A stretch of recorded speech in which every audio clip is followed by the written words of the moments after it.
শেখ মঞ্জুরুল হক রাহাত, বাগেরহাট 2।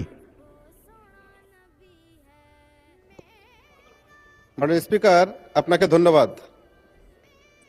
মাননীয় স্পিকার, আমি আজ এই মহান সংসদে দাঁড়িয়েছি আমাদের অর্থনীতির মূল চালিকা শক্তি বাংলাদেশের শ্রেষ্ঠ সন্তান প্রবাসীদের এক করুণ সংকটের কথা তুলে ধরতে। মাননীয় স্পিকার, আমরা গর্ব করি প্রবাসীদের রেমিটেন্স যোদ্ধা বলে থাকি। প্রতি বছর তারা বিলিয়ন বিলিয়ন রেমিটেন্স পাঠিয়ে আমাদের দেশের বৈদেশিক মুদ্রার রিজার্ভকে সচল রাখছে।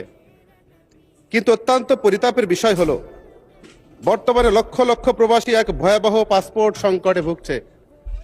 মাননীয় স্পিকার, সরকার এমআরপি পাসপোর্ট বন্ধ করে দিলেও কারিগরি এবং নথিপত্র জটিলতায় তারা ই পাসপোর্ট পাচ্ছেন না।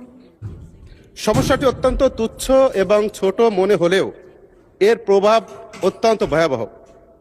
একজন প্রবাসী 5 বছর, 10 বছর, 15 বছর আগে যে তথ্যে পাসপোর্ট করেছিলেন, বর্তমান এনআইডি, জন্ম নিবন্ধন এবং তার সাথে সামান্য বানানোর অমিল, বছরের অমিলের কারণে তারা তাদের পাসপোর্ট নবায়ন করতে পারছে না, আটকে আছে।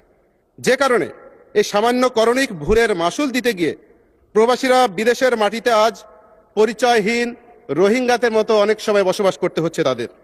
তাদের কাজের পারমিট নবায়ন হচ্ছে না, তারা কাজ হারাচ্ছেন। এমনকি অনেককে এই জটিলতার কারণে জেলেও যেতে হচ্ছে।